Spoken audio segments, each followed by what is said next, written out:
Bonjour à tous, bienvenue à cette présentation sur le thème Français résidant à l'île Maurice, comment préparer votre succession. Tout d'abord, en préambule, nous sommes assez nombreux, vous êtes assez nombreux à nous regarder et je vous en remercie. Donc c'est la raison pour laquelle on ne sera pas en mesure de répondre en direct à des questions personnelles évidemment, mais à la fin de cette présentation, vous aurez les contacts des deux spécialistes qui vont intervenir. Et vous pourrez évidemment leur poser les questions que vous souhaitez si nécessaire. Sur ce thème, comment préparer votre succession, il y a évidemment, on a tous entendu un certain nombre de choses, on s'est tous posé un certain nombre de questions. Si je décède, qui va hériter, dans quelle proportion, comment protéger mon conjoint, comment protéger un enfant, comment privilégier une tierce personne éventuellement, et puis pour les Français évidemment, combien ça va coûter en droit de succession, c'est-à-dire quels vont être le montant des impôts qui vont être dus par l'ensemble des bénéficiaires de cette succession. Donc on voit bien déjà au travers de ces quelques questions qu'on fait appel à des règles de droit civil, qui héritent comment, et des règles de droit fiscal, combien ça coûte.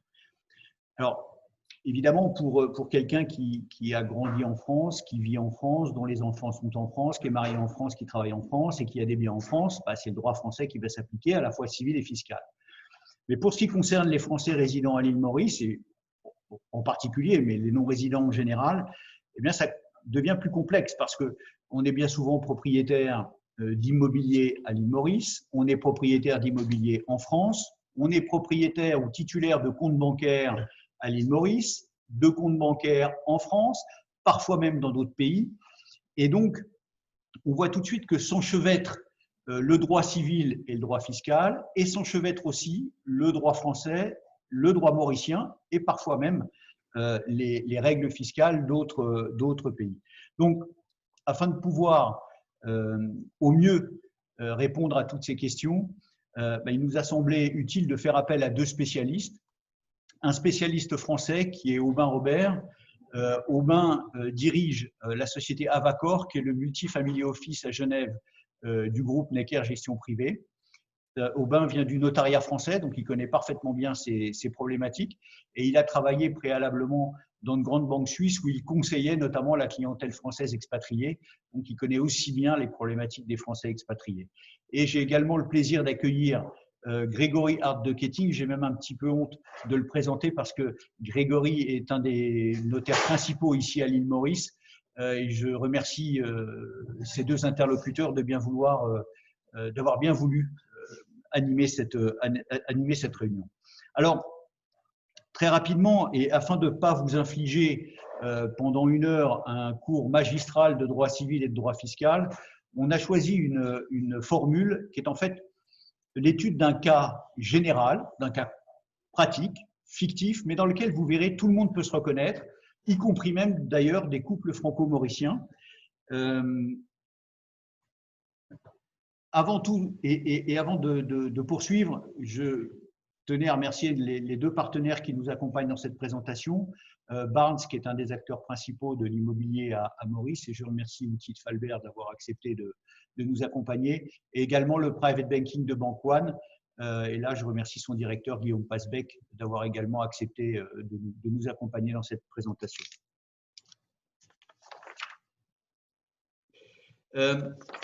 Alors, peut-être pour démarrer, je vais donner tout de suite la parole à Grégory. Pouvez-vous, Grégory, nous donner quelques éléments de contexte en ce qui concerne le contexte juridique à Maurice? Avec plaisir, Rémi. Alors d'abord, on pourrait dire que le droit civil mauricien est en fait un enfant du droit civil français, puisque en 1804, Napoléon a instauré le Code civil en France. Et en 1808, il était étendu à l'île Maurice par le général de Camp, puisque Maurice était alors une colonie française. En 1810, la France signait un acte de capitulation et Maurice devenait anglaise, mais non sans avoir négocié dans l'acte de capitulation que les habitants de l'île Maurice conserveraient leurs droits, leurs coutumes et d'autres choses. Ça a eu pour effet que le Code civil mauricien a a conservé tout son effet, non seulement pendant la période d'occupation anglaise, mais aujourd'hui encore, après l'indépendance de l'île Maurice.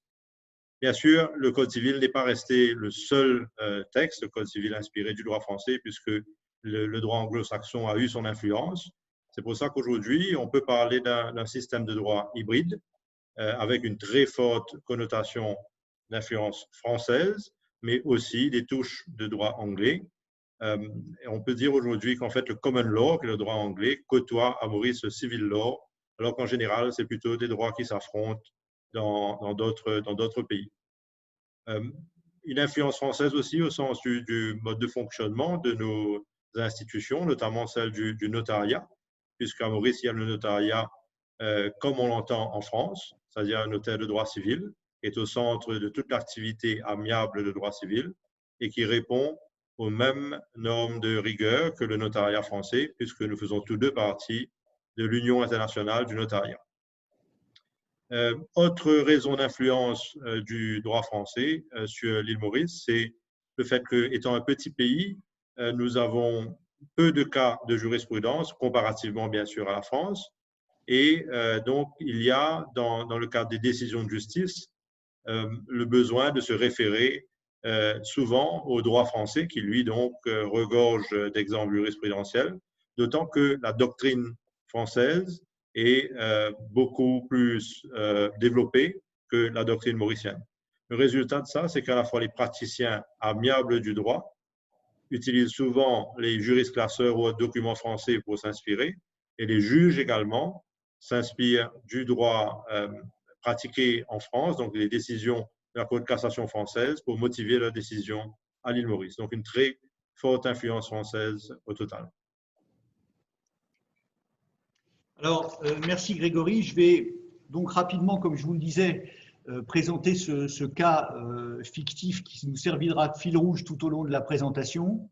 Donc, il s'agit d'un couple âgés respectivement pour le monsieur de 66 ans et la dame de 63 ans, qui vivent à Maurice et ils sont résidents depuis 3 ans, qui sont français de nationalité et qui se sont mariés en 1998 sans contrat de mariage. Ces deux personnes ont 2 enfants, un fils qui vit en France et une fille qui vit à l'île Maurice.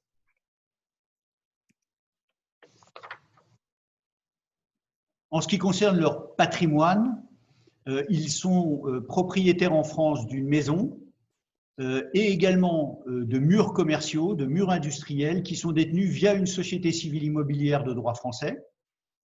Ils sont propriétaires à l'île Maurice d'une maison, ça c'est pour leurs biens immobiliers, mais ils sont également titulaires de comptes bancaires, de portefeuilles titres dans 4 pays différents, en Suisse, en France, à l'île Maurice et à Monaco. Alors Aubin, ma première question t'est adressée.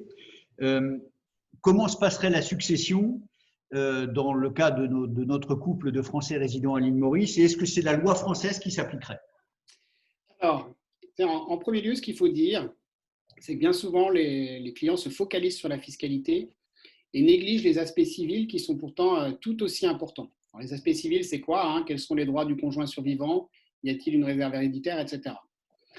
En fait, pour liquider une succession, on va raisonner en 3 étapes. On va se poser une première question, c'est que possédait le défunt? Et que possédait le défunt pour une personne qui est mariée? C'est le rôle de la loi applicable au régime matrimonial. Alors, quelle est cette loi? Quel est le régime matrimonial applicable? Comment le liquide-t-on?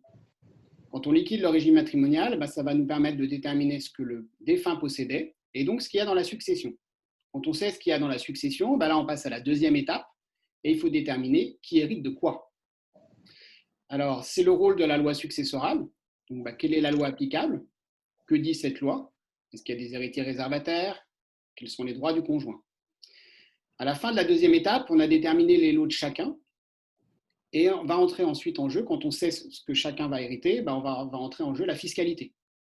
La fiscalité, c'est quoi? C'est où les impôts sont-ils dus, à quel taux et sur quel bien. Et donc ça, c'est le raisonnement qu'on va appliquer à notre cas. Donc on va commencer par parler du régime matrimonial. Ensuite, on va parler de la loi successorale. et puis on va conclure avec la fiscalité, le bouquet final. Ok, merci beaucoup, Aubin. Donc, en fait, tu parlais de régime matrimonial. Admettons que notre couple ait fait un contrat de mariage. Hein, en présence d'un contrat de mariage, quelle va être la loi applicable? Alors, la loi applicable, ce serait la loi du contrat, c'est-à-dire le contrat et la loi des parties, pourvu que ces parties et dans le pays où ils ont rédigé ce contrat, où ils ont passé le contrat, il est fait conformément aux conditions de fond et de forme qui sont valides dans ce pays. Donc, la France, là, en l'occurrence, ce contrat sera valable dans l'île Maurice. Cela ne changera pas dans le temps où qu'ils viennent s'établir à Maurice ou qu'ils restent en France. Le contrat sera applicable au régime. C'est exactement la même chose côté français. Hein. On appliquera la loi du contrat de mariage et ça ne changera pas dans le temps. Très bien. Alors, même question, mais à l'inverse, ils n'ont pas fait de contrat. Alors, à défaut de contrat de mariage, c'est la loi du premier domicile matrimonial qui s'appliquera. Pour bien comprendre le point, si par exemple deux époux choisissent d'aller se marier à Las Vegas parce que c'est fun, ce n'est pas Las Vegas ce n'est pas le régime matrimonial applicable à Las Vegas qui s'appliquera, mais bien le régime du lieu qu'ils ont choisi comme premier domicile matrimonial. C'est-à-dire, je suis français, je vais me marier à Las Vegas, je passe le week-end, je reviens. Ce sera la loi du premier domicile matrimonial qui s'appliquera. Enfin, en l'occurrence, je suis mauricien, plutôt dans ce cas-là. D'accord. Et côté français? Alors, côté français, donc là, revenons au cas. Donc, on a dit que c'était des gens qui étaient mariés sans contrat en 1998. On va y revenir après, mais la date du mariage en matière de régime matrimonial est très importante. Alors là, la partie dont on va parler maintenant, c'est probablement la partie la plus technique de notre présentation. Mais en gros, pour quelqu'un qui est marié en 98 sans contrat de mariage, on va appliquer des règles assez similaires à ce qui se passe à Maurice. C'est qu'on va regarder la loi de la première résidence habituelle des époux après le mariage. Donc là, c'est purement factuel. Dans notre cas, on part du postulat qu'ils ont vécu en France et donc c'est donc la loi française qui s'applique et donc par défaut le régime légal de communauté de biens réduit aux acquis. Alors, est-ce que ces règles sont toujours applicables? Parce que j'ai lu qu'un contrat de mariage, un régime matrimonial pouvait éventuellement changer, évoluer sans qu'on s'en rende compte. Est-ce la réalité? Et si oui, peut-on s'y opposer? Alors, c'est correct, ça peut changer dans le temps. Je pense qu'il y a beaucoup de gens qui nous écoutent qui vont être surpris. En fait, en termes de régimes matrimoniaux, vous avez 3 corpus de règles qui s'appliquent. Vous avez les règles qui s'appliquent aux gens qui se sont mariés avant le 1er septembre 92. Vous avez les règles qui s'appliquent aux époux mariés entre septembre 92 et janvier 2019. Et puis les règles applicables aux époux mariés après janvier 2019. Dans notre cas, on a dit que ils s'étaient mariés en 98, donc ce sont les règles applicables entre septembre 92 et janvier 2019. Donc c'est vraiment la date du mariage qui compte. Et effectivement, ce sont des règles assez complexes, donc il y a des exceptions. Je vais vous en faire grâce. Il y a beaucoup de scénarios, on n'a pas assez de temps pour ça, mais une chose est sûre, c'est qu'il y a des scénarios, il y en a plusieurs, il y en a notamment un, où au bout de 10 ans de présence à Maurice, votre régime matrimonial va changer automatiquement. Alors, attention, de quoi parle-t-on? On ne parle que de gens qui n'ont pas signé de contrat de mariage. Ceux qui ont signé un contrat de mariage, c'est fixé une bonne fois pour toutes, ça ne change pas. Et on ne parle que des gens mariés entre septembre 92 et le 29 janvier 2019. Se marier avant ou après ne sont pas concernés. Donc là, si on revient à notre cas, ce sont des gens qui sont à Maurice depuis 3 ans. Ils sont mariés en 98, ils n'ont pas signé de contrat de mariage. Et au bout de 10 ans de présence à Maurice, leur régime matrimonial va changer. Et non seulement il va changer, mais en plus il va changer sans effet rétroactif. Ça veut dire qu'il ne va pas changer pour le passé. Donc ces gens ils vont être soumis au régime légal français jusqu'à la date du changement, et après le changement, au régime légal mauricien. Donc inutile de vous dire, un vrai cauchemar à liquider pour un notaire. Alors pas de panique. On peut faire des choses pour s'y opposer. Si ça fait bientôt presque 10 ans que vous êtes à Maurice, il suffit de faire un contrat de mariage dans lequel vous dites que vous confirmez l'application du régime légal français. Et voilà, quelque chose de simple. Mais ce qui est terrible dans cette règle, c'est que ça s'applique sans même que vous le sachiez ou vous vous en rendiez compte. Et ça s'applique également à la succession? Alors, ce sont des règles différentes. Là, on enchaîne, du coup, on reprend, on a parlé du régime matrimonial, maintenant on va parler de la loi successorale. Le régime matrimonial nous a permis de déterminer ce que possédait le défunt. Maintenant qu'on sait ce qu'il y a dans la succession, il faut regarder quelle est la loi applicable. Alors, au niveau mauricien, donc c'est pas le même système de détermination de loi que donc en régime matrimonial. Chez nous, nous avons le système du double critère qui s'applique pour déterminer la loi qui s'applique à une succession. La loi qui s'applique aux meubles sera la loi du lieu du dernier domicile du défunt. Et en ce qui concerne les immeubles, ils sont régis par la loi du lieu où ils se trouvent. C'est-à-dire que s'ils sont à Maurice, ils sont régis par la loi mauricienne, en France, par la loi française, ou aux États-Unis, par la loi américaine. Alors, côté français, pendant très longtemps, on a eu des règles similaires en France. Ça a changé récemment puisqu'un règlement communautaire est entré en vigueur en août 2015. Et ce règlement prévoit que la loi applicable à une succession, quand il y a un élément international, c'est la loi du dernier domicile du défunt. Donc là, par hypothèse, la loi mauricienne. Alors, le raisonnement ne s'arrête pas là parce qu'on regarde quand même ce que dit le droit mauricien, est-ce qu'il accepte sa compétence? Or, Maurice dit, un bien immobilier détenu en direct situé en France, on applique la loi française. Donc, il va y avoir ce qu'on appelle un renvoi de la loi mauricienne à la loi française, ce qui veut dire que toute la succession sera soumise à la loi mauricienne, à l'exception des biens immobiliers détenus en direct en France, qui seront soumis à la loi successorale française. Alors, regardons, et là je te laisserai commenter, Rémi, ce que ça donne en images. Oui, si on résume en fait ce cas, on voit que pour les biens donc, qui sont situés en France, on parle des biens immobiliers qui sont situés en France, la loi applicable, donc si je ne dis pas de bêtises, sera la loi française. S'agissant du bien immobilier détenu à l'île Maurice, la loi applicable sera la loi mauricienne.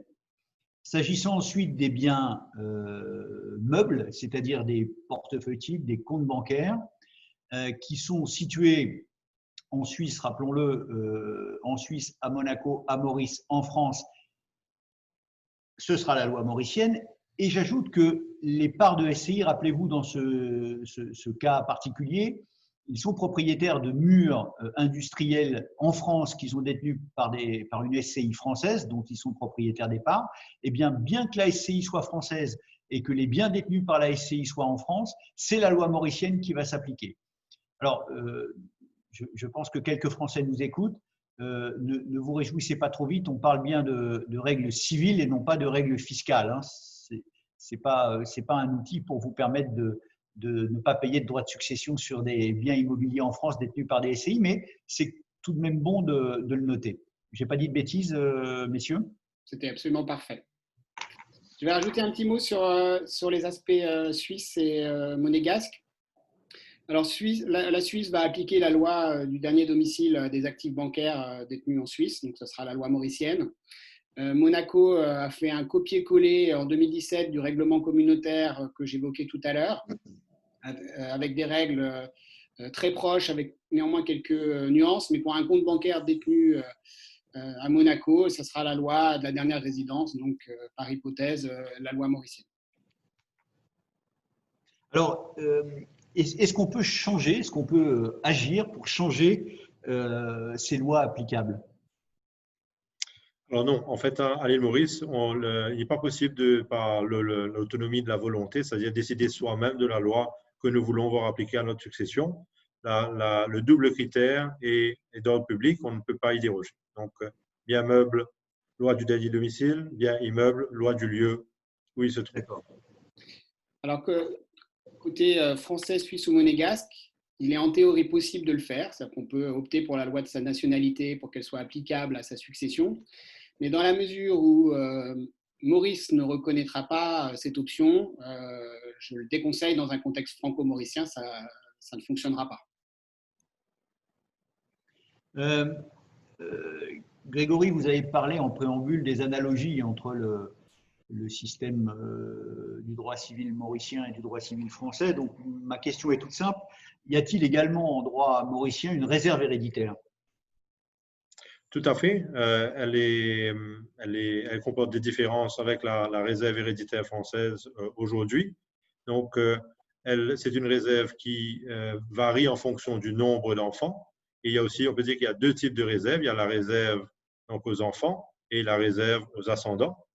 Donc, la réserve aux enfants, c'est celle dont finalement la personne décédée ne peut disposer au profit d'autrui. Donc, si on a un enfant, c'est la moitié de nos biens dont on ne peut disposer librement. Donc, il y a une moitié dont on dispose librement. En cas de présence de 2 enfants, c'est 2 tiers qui sont réservés aux enfants. En cas de 3 enfants et plus, 3 quarts sont réservés aux enfants et on peut disposer du quart restant librement. Ça, c'est dans la première hypothèse où il y a des enfants. Dans l'hypothèse d'une succession où il n'y a pas d'enfants ni de conjoints survivants, parce qu'on le verra tout à l'heure, le conjoint survivant a un statut particulier à l'île Maurice. Donc, en présence, pas d'enfants, pas de conjoints survivants. Les ascendants, enfin, quand je dis pas d'enfants, ce n'est pas de postérité, c'est plus précis. Et les ascendants, c'est-à-dire les pères et mères, ont une réserve dans la succession à hauteur d'un quart par ligne. Alors, quand on dit un quart par ligne, ça signifie que dans l'hypothèse où il y a les 2 parents, ils ont droit à un quart chacun, et les frères et sœurs donc, se partagent le reste, ou éventuellement des légataires. Mais dans l'hypothèse où un des pères et mères n'est plus là, l'autre n'a pas droit à sa part de réserve. C'est-à-dire que ce quart de réserve disparaît au profit des autres héritiers ou légataires. Alors, côté français, il y a bien entendu une réserve. Et les quotités qui dépendent du nombre d'enfants sont exactement les mêmes que côté mauricien. En revanche, il n'y a plus, si ma mémoire est bonne, depuis 2006, les ascendants, donc parents et grands-parents, ne sont plus réservataires en droit français. D'accord. La question qui me vient, c'est finalement, y a-t-il de vraies différences entre les lois mauriciennes et françaises? Alors oui. En fait, il y a une différence qui vient principalement du choix différent que les législateurs ont fait dans les 2 pays, dans l'idée qui est la même de protéger le conjoint survivant. Mais les solutions qui ont été choisies, en fait, donnent des situations vraiment complètement différentes. Donc, on va voir qu'à Maurice, depuis 1980, en fait, le conjoint survivant, il hérite au même rang qu'un enfant. C'est-à-dire qu'il a une part d'enfant. La différence, par contre, entre eux est que le conjoint survivant, pour sa part, n'est pas réservataire. C'est-à-dire qu'il peut être écarté par testament, à l'exception de l'usufruit du logement principal et des meubles meublants qu'on ne peut lui enlever. Alors, ces droits peuvent-ils être augmentés? Oui, ils peuvent l'être, mais dans une situation particulière, si on se base sur l'idée qu'en cas de présence de 3 enfants ou plus, donc à partir de 4 enfants, le conjoint survivant héritant comme un autre enfant hériterait d'un 5e de la succession. Dans ces hypothèses-là, à partir de 4 enfants et plus, en lui léguant la quotité disponible, on augmente sa part. Et l'autre protection qu'il a au niveau du droit mauricien, c'est donc que dans l'hypothèse où sa part dans la succession, si cette part lui permet d'hériter du logement familial en entier, en toute propriété, le bien lui sera attribué préférentiellement. Et si sa part ne suffit pas pour lui conférer cette attribution, il se voit néanmoins conférer l'usufruit de ce logement, sa vie durant et jusqu'au jour de son décès. Alors, côté français, c'est vraiment important de le souligner, mais on est effectivement dans une philosophie qui est totalement différente. Est-ce que le conjoint aura le choix entre un quart en pleine propriété et l'usufruit du tout, pour l'usufruit sous réserve qu'il n'y ait que des enfants communs? S'il y a des enfants d'une précédente union, le conjoint, par défaut, ne reçoit qu'un quart en pleine propriété. Est-ce qu'on peut augmenter les droits du conjoint? Oui, et c'est particulièrement vrai, il faut le faire quand vous avez des enfants d'une précédente union, sinon à défaut, il ne reçoit qu'un quart en pleine propriété. Donc, qu'est-ce que vous pouvez lui laisser? Vous pouvez lui laisser l'usufruit, vous pouvez lui laisser les 3 quarts en usufruit, un quart en pleine propriété, ou le cas échéant, la quotité disponible, donc la part dont on peut disposer librement en faveur d'un tiers, sont les quotités qui dépendent du nombre d'enfants, hein, donc c'est ce qu'on a expliqué précédemment. Donc là, on comprend bien qu'il y a dans la grande majorité des successions, le conjoint il opte pour l'usufruit. Pourquoi? Parce que ça lui permet de maintenir son cadre de vie, il peut occuper des biens, il peut percevoir des revenus, donc il maintient son train de vie. Et là, ce n'est pas possible en droit mauricien, puisqu'on reçoit nécessairement une quote-part en pleine propriété. Et donc, il faut totalement Alors déjà, il faut s'adapter à cette philosophie. On n'a pas d'autre choix. C'est comme ça. Ça veut dire qu'il faut aussi adapter ses stratégies et avoir des stratégies qui fonctionnent dans un environnement mauricien.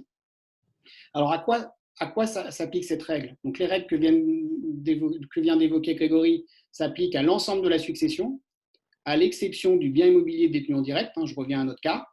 Auquel cas, le conjoint, sur ce bien, il aura les règles que je viens de vous expliquer.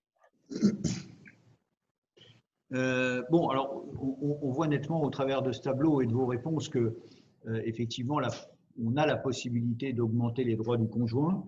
En fait, ma question est simple. Quels sont avec quelques cas simples,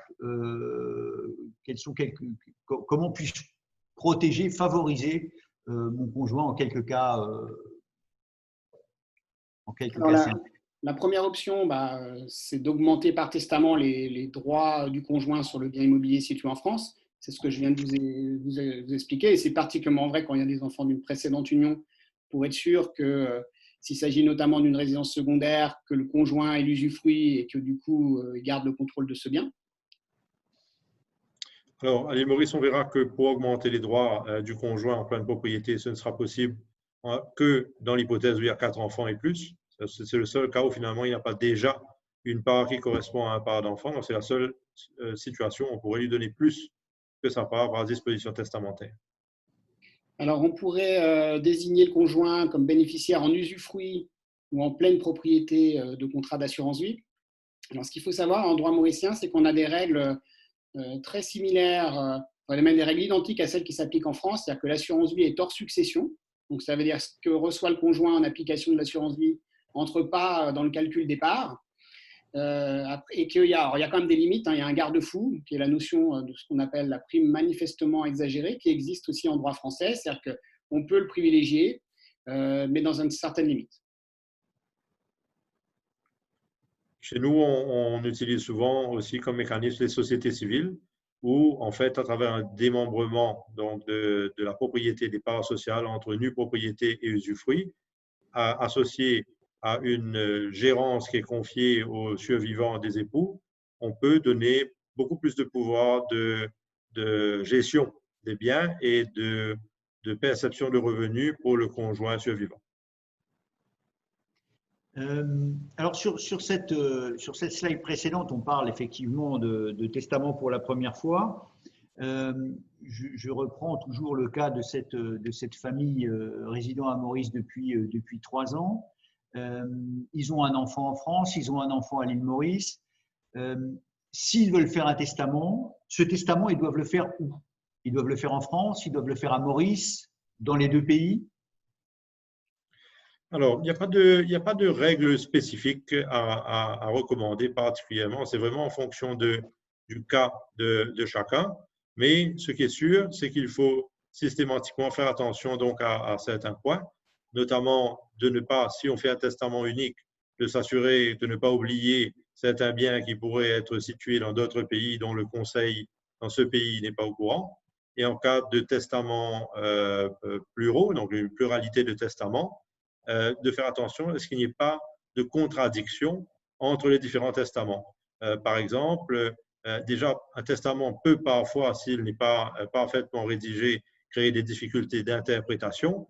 Imaginons-nous maintenant 2 testaments qui, par inattention, comportent des clauses qui sont incompatibles. Ça peut créer un vrai problème, ce qui ne peut jamais être la volonté donc, de la personne qui l'a fait.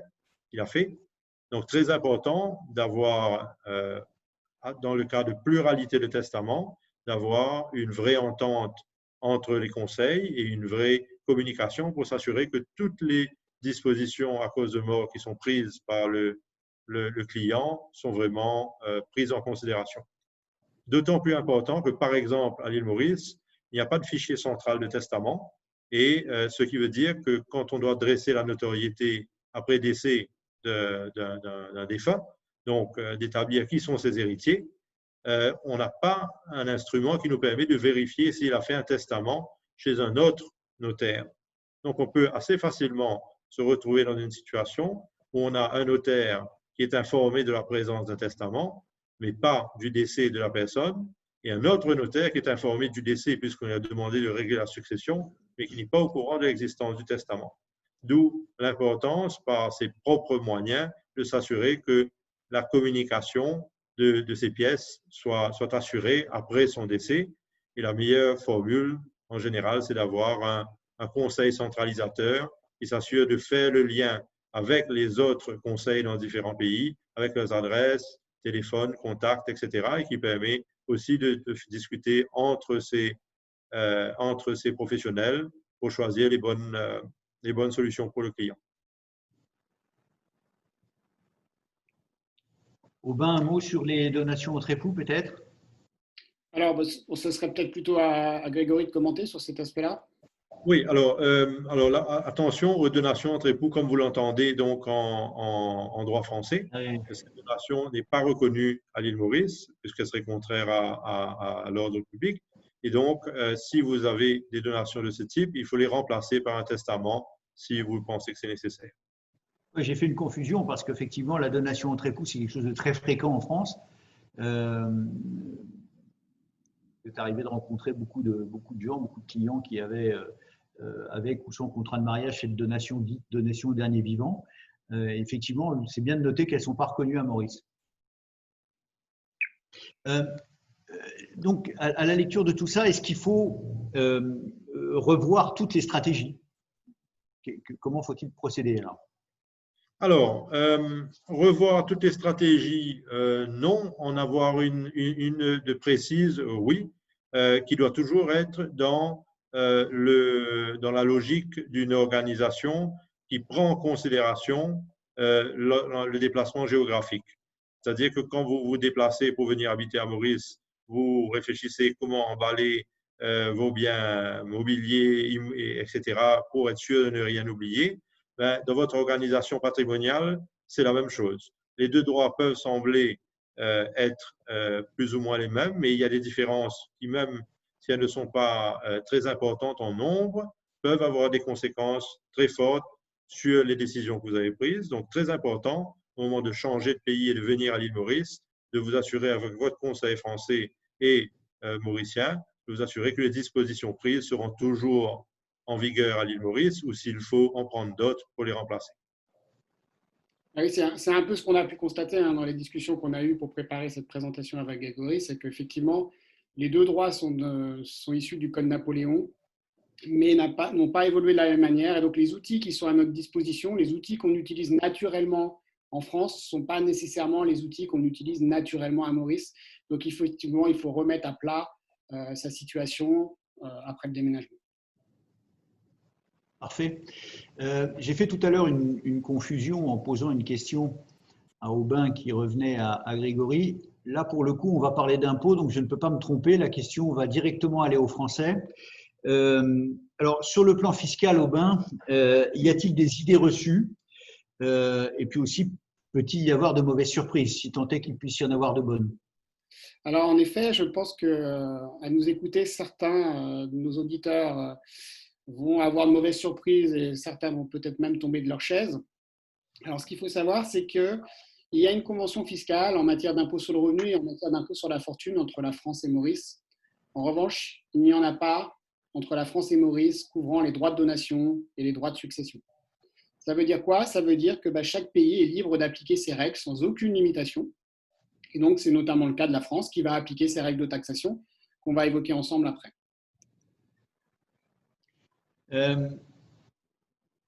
Oui, alors là, je vois encore en matière d'impôt que le champagne n'est pas français mais mauricien, contrairement aux idées reçues. Tu peux Grégory et Aubin, pouvez-vous nous commenter ce tableau qui parle de lui-même d'ailleurs, devrais-je dire? Oui, en anglais, c'est ce qu'on appellerait un walkover, puisque à l'île Maurice, nous avons la chance de ne pas avoir de taxe sur les successions. Il y a quelques années, nous avions même la chance, quand nous héritions d'un bien, alors qu'on paye une taxe à la revente de chaque bien, quand un bien était hérité, il n'y avait pas de taxe sur la revente. Ça a été rétabli, c'était injuste, il me semble. Aujourd'hui, on paye 5% de taxe sur tout bien qu'on vend. Mais au niveau des successions, on n'a aucune taxe sur les successions à l'île Maurice. Alors, Juste une aparté, Grégory, ces 5% s'appliquent sur la valeur du bien quand on le vend. Ça ne s'applique pas sur une plus-value qu'on aurait pu réaliser. Sur la valeur du bien, tout à fait. alors, côté français, la situation est malheureusement moins heureuse. Alors, je peux commencer par une petite précision. Il y a souvent des confusions, c'est qu'il n'y a plus de droit de succession entre époux en France depuis 2007. En revanche, il y a des droits de donation. Donc, ça veut dire que vous léguez un bien à votre conjoint, il sera exonéré. Vous lui donnez de votre vivant, il sera taxé. En ligne directe, vous avez un abattement de 100 000 euros par enfant. Donc, c'est un montant qui n'est pas taxé. Puis après, ça monte jusqu'à 45%. C'est un barème progressif avec des tranches à 5, 10, 15. Ce barème s'applique par part reçue par chaque héritier.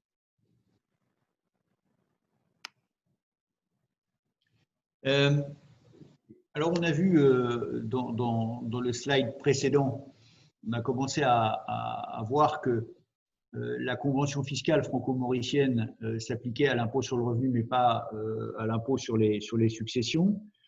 Alors, en fait, ma question, c'est est-ce qu'il y a des risques de requalification de cette notion de résidence fiscale en matière de succession et de donation? En d'autres termes, est-il possible d'être parfaitement résident fiscal à l'île Maurice et reconnu comme tel par l'administration française, mais pas en matière de succession? Alors, c'est en effet le cas. Tu peux être résident de Maurice et non résident de France pour l'impôt sur le revenu, mais être domicilié fiscalement en France au sens des droits de donation et de succession. Donc, en fait, la convention, comme on le disait, elle ne couvre pas les donations et les successions. Dans cette convention, il y a un article sur la résidence avec des critères qui permettent de déterminer où quelqu'un est résident. Il est beaucoup plus facile d'être résident à Maurice et non résident de France en application de la convention qu'en application des règles applicables en droit français. Alors, les règles applicables en droit français, elles sont quoi? En fait, on a des critères qui sont des critères alternatifs. Ça veut dire qu'il suffit de répondre à un seul de ces critères pour être domicilié fiscalement en France. Alors, vous avez 3 critères. Vous avez un premier critère qui est un critère 2 en 1. Donc, vous avez le foyer, c'est où vit le conjoint et les enfants mineurs.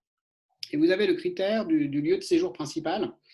Et là, je pense que c'est important de faire une aparté parce que j'entends souvent dire les clients non, mais je suis tranquille, je ne passe pas plus de 6 mois en France. On ne parle pas de 6 mois, on ne parle pas de 183 jours, on parle du lieu de séjour principal. Ça veut dire quoi? Ça veut dire que, admettons que vous passez 5 mois en France, 4 mois à Maurice et puis le reste du temps dans un 3e pays ou en voyage, vous avez passé moins de 6 mois en France, néanmoins, c'est le pays où vous avez le lieu de votre séjour principal. Donc, ça veut dire que vous êtes domicilié fiscalement en France, bien que vous n'y passez pas 6 mois. Donc, ça, c'est une erreur commune que j'entends très, très souvent. C'est important de tordre un peu le cou à cette notion parce qu'elle est, bien souvent reprise. Le deuxième critère, je ne vais pas m'étendre longuement dessus, c'est le lieu si vous avez votre exercice professionnel principal en France, vous êtes domicilié fiscalement en France. Donc, attention notamment à ceux qui ont des mandats sociaux en France. Le troisième critère sur lequel je vais le plus m'attarder et qui va probablement donner des sueurs froides au plus grand nombre d'entre vous, c'est le centre des intérêts économiques. Alors, le centre des intérêts économiques, en fait, on va regarder, alors vous avez un critère principal, c'est la source des revenus. D'où tirez-vous la majorité de vos revenus? Puis un critère subsidiaire, c'est où sont situés vos avoirs, vos actifs. Donc, si on prend un exemple simple, vous êtes retraité, vous êtes installé à Maurice et puis vous avez un important patrimoine immobilier français et la très grande majorité de vos revenus est tirée de revenus fonciers de source française. Eh bien, vous avez le centre de vos intérêts économiques en France parce que vous avez la majorité de vos revenus qui sont de source française et ceci même si vous ne mettez jamais un pied sur le sol français pendant l'année. Deuxième exemple, similaire, vous ne mettez jamais le pied sur le sol français, vous êtes tout le temps à Maurice et vous avez une grosse retraite chapeau de source française, c'est votre source de revenus principale, vous êtes domicilié fiscalement en France. Alors, ça veut dire que pour certains, il y aura des arbitrages et des actions à entreprendre, c'est-à-dire que déplacer, alors si ce sont des avoirs bancaires, c'est facile. Rien de plus facile. Si ce sont des actifs immobiliers, c'est plus compliqué, mais bon, bah, il faudra peut-être penser à liquider du patrimoine immobilier pour le rendre liquide et le sortir de France. Mais en tout cas, ce critère est très très important. Le centre des intérêts économiques va piéger beaucoup de gens, bien qu'ils soient, comme on le disait encore tout à l'heure, résidents de Maurice pour l'impôt sur le revenu. Alors, si jamais mon domicile fiscal est contesté, on ne peut pas exclure, quel est l'impact? Alors, ça change tout. Parce que si tu es domicilié fiscalement en France pour les droits de donation et de succession, ta succession mondiale sera taxable en France. Quel que soit le lieu de situation et la nature des biens, quel que soit le domicile fiscal de tes héritiers. Donc, on change complètement de paradigme. Alors, et à l'inverse, donc si mon domicile fiscal n'est pas contesté, mes héritiers sont tranquilles. Alors, ils ne le sont pas nécessairement, parce que la France va aussi regarder le domicile fiscal de l'héritier. Le domicile fiscal qui sera qualifié selon les mêmes règles que celles qu'on a évoquées il y a quelques minutes. Si vous avez une personne qui est domiciliée à Maurice et qui l'est effectivement, mais dont un des enfants, plusieurs des enfants est domicilié fiscalement en France, eh bien, celui-ci paiera des droits de donation ou de succession en France sur la part qu'il reçoit, quel que soit le lieu de situation des biens et leur nature. Alors, ce qui est important de noter, là, on peut revenir au cas qu'on traite. On rappelle qu'il y en a un qui est en France, il y en a un qui est à Maurice. Absolument. La situation de celui qui est en France n'affecte pas la situation de l'autre. Donc, ce n'est pas parce qu'il y en a un des deux qui est en France que l'intégralité de la succession sera taxable en France, uniquement la moitié. D'accord. Donc, si tout le monde est en dehors de France, c'est mieux finalement. C'est mieux, mais ça ne veut pas nécessairement dire pas de taxation en France. La France pourra quand même taxer les biens situés en France. Alors, les biens situés en France, c'est évidemment de l'immobilier détenu en direct, son départ de SCI. Donc là, tu le disais justement plus tôt dans la présentation, il y a des règles civiles, il y a des règles fiscales. Les parts de SCI, fiscalement, seront taxables en France. Et les actions ou parts de sociétés commerciales seront taxables en France. Mais je pense que c'est bien qu'on s'attarde aussi sur un point qui est souvent méconnu. Mais sont des actifs français les titres cotés de sociétés françaises.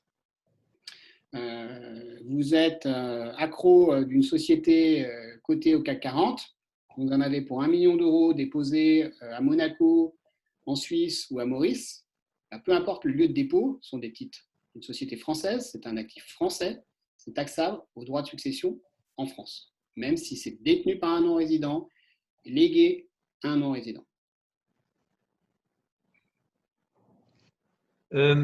Alors bon, la question évidemment que tout le monde se pose, c'est à la suite de ça, c'est quelles sont les solutions pour réduire la facture en France? Alors là, je réalise en prenant la parole, j'en suis désolé Grégory, mais c'est effectivement, moi je monopolise la parole parce qu'il y a de la fiscalité en France. On parle d'impôts, c'est normal. Et ça me passionne aussi, intéressant.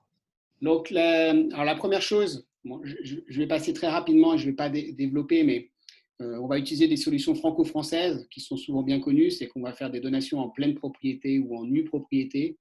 Je ne vais pas m'attarder sur ce mécanisme, mais elles sont vraies. Ce mécanisme, effectivement, fonctionne dans un contexte franco-mauricien. La deuxième option, c'est le changement de résidence fiscale des enfants. Donc, on est dans un scénario où les parents sont effectivement domiciliés à Maurice, et puis il y en a qui sont en France.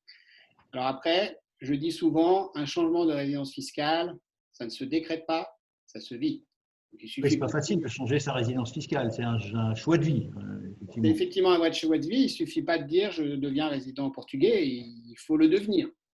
Donc c'est souvent plus facile à dire qu'à faire. Donc après, il faut que les enfants se dirigent vers une juridiction qui ne taxe pas sur la base de la résidence de l'héritier comme la France. Donc fonctionnerait très bien des juridictions comme l'Italie, la Suisse, la Belgique, Maurice ou le Portugal par exemple. Mais bien entendu, il y en a bien d'autres. Il y en a d'autres, mais les trois principales qu'on met en avant, les contrats d'assurance vie luxembourgeois. Alors, je ne vais pas m'étendre ici, mais attention aux impacts civils. Ici, on va parler que de fiscalité. Oh, tu peux quand même nous en dire un petit peu plus sur l'assurance vie, placement préféré des Français? Alors, L'idée derrière ça n'est pas d'échapper à une taxation en France, mais d'en réduire la facture. En fait, si le bénéficiaire, donc la personne à qui sera versé les capitaux au décès du souscripteur, est en France, et l'a été pendant plus de 6 ans au cours des 10 dernières années. Alors, je ne l'ai pas mentionné pour les donations et successions, mais cette règle est vraie aussi, hein, il y a cette limite. Eh bien, s'il est en France, il va y avoir une fiscalité payable en France. Alors, vous allez me dire, à quoi bon? À quoi bon? C'est que ça permet quand même de bénéficier du régime fiscal lié à l'assurance vie et donc de réduire la facture. Alors, on va parler des règles applicables. En fait, il y a une date anniversaire qui est très importante, c'est le 70e anniversaire. Cette fameuse limite des 70 ans. Ouais. Donc, pour des primes qui auraient été versées avant 70 ans, vous avez un abattement complémentaire, donc c'est un montant qui n'est pas taxé, de 152 000. Alors, il y a une petite coquille, c'est 152 500 par bénéficiaire, qui s'ajoute donc à l'abattement applicable dans la succession. Donc, si on est en ligne directe, c'est 100 000 euros par enfant. Là, on peut rajouter 152 000 euros par enfant. Et puis au-delà, vous avez des taux de taxation en fonction des montants de 20% ou 31,25. Ça veut dire que, grosso modo, par rapport au taux maximum de taxation en ligne directe de 45%, on gagne entre 15 et 25%. Ce qui n'est pas négligeable. Et donc, après 70 ans, c'est vraiment trop tard ou ça a encore du sens? Alors, je vais venir après. Je voudrais juste quand même préciser que ce régime fiscal est déconnecté du lien de parenté. Donc, prenons le cas, à la différence des barèmes applicables aux droits de donation et de succession. C'est-à-dire que typiquement, si vous avez, par exemple, vous êtes à Maurice, vous avez un filleul qui est en France avec lequel vous n'avez pas de lien de parenté, si vous lui léguez une somme, il va payer 60%, qui est le montant applicable entre tiers, alors que si vous le désignez comme bénéficiaire d'un contrat d'assurance vie pour des primes que vous avez versées avant 70 ans, il bénéficiera de ce régime, peu importe qu'il n'y ait pas de lien de parenté. Après, pour répondre à ta question, alors oui, effectivement, on entend souvent dire « Ah, c'est dommage, j'ai laissé passer mon 70e anniversaire, je n'ai pas fait attention, c'est trop tard, l'assurance vie, ça ne sert plus à rien. » Alors, contrairement à une idée reçue, si, ça peut encore servir. Pourquoi? Parce que ce sont certes des droits de succession qui vont s'appliquer à ces sommes en fonction du lien de parenté, mais les droits de succession ne seront pas assis sur les capitaux versés aux bénéficiaires, mais sur les primes qui ont été versées. Alors là, ça va vous paraître un peu théorique, mais si on prend un exemple, vous avez un monsieur qui a versé à 72 ans, donc après son 70e anniversaire, 500 000 euros, qui décède à 95 ans, et sur le contrat, il y a 900 000 euros qui sont versés aux bénéficiaires. Il va certes y avoir des droits de succession. Donc, les droits de succession, c'est potentiellement moins intéressant que la fiscalité applicable avant 70 ans. Mais dans la mesure où ça va être payé, ça va être taxé que sur les primes, alors, si on prend notre exemple, on va avoir des droits de succession sur 500 000 et pas 900 000. Donc, l'accroissement de valeur de 400 000 de facto est exonéré. Donc, quand on voit l'espérance de vie de quelqu'un qui a 72 ans, aujourd'hui, c'est à peu près 20 ans. Donc, la probabilité pour que les avoirs augmentent est très élevée. Alors, on a parlé de contrats, tout le monde connaît les contrats d'assurance vie en France, bien souvent les contrats de droit français, il existe aussi des contrats luxembourgeois qui sont de plus en plus utilisés. En fait, que faut-il privilégier pour un Français résidant à Maurice, un contrat français, un contrat luxembourgeois? Alors, il y a un certain nombre de scénarios. Alors, je me limite à la fiscalité. Il y a d'autres raisons qui peuvent pencher en faveur d'un contrat luxembourgeois. Mais typiquement, le premier point, c'est faites attention. Vous pourriez vous dire après ce webinaire, oh là là, on va bientôt avoir 70 ans, nos enfants sont en France, on a bien compris, il faut souscrire un contrat d'assurance. Le problème, c'est que si vous souscrivez un contrat de droit français, il y a potentiellement un risque que si vous prenez des avoirs qui sont détenus en dehors de France, vous en ramenez en France, que vous fassiez basculer le centre de vos intérêts économiques en France alors que vous ne l'aviez pas. Donc attention à ça. Le deuxième point, c'est si on est dans un scénario bien particulier où tout le monde est non-résident, donc vous et vos enfants, et puis vous avez versé des primes après 70 ans sur un contrat français. Les primes versées après 70 ans sur un contrat français, pour les droits de succession, c'est un actif français. Donc, ça veut dire que de facto, il y aura des droits de succession dessus, alors que si ces avoirs étaient détenus en dehors de France, donc en direct ou via un contrat luxembourgeois, il n'y aurait pas de fiscalité française dans ce scénario spécifique. Donc clairement, si on considère que, vu de la France, les avantages fiscaux octroyés aux contrats français ou luxembourgeois sont exactement les mêmes, on n'a aucune raison de ne pas privilégier un contrat luxembourgeois. Il y a des scénarios où il faut le faire. Grégory, pour conclure, quels sont les points d'attention qu'il faut ressortir de cette présentation? Rémi, ce que je dirais, c'est que dans un premier temps, il faut vraiment ne pas oublier que la loi mauricienne va s'appliquer à tous les biens, à l'exception des biens immobiliers situés à l'étranger.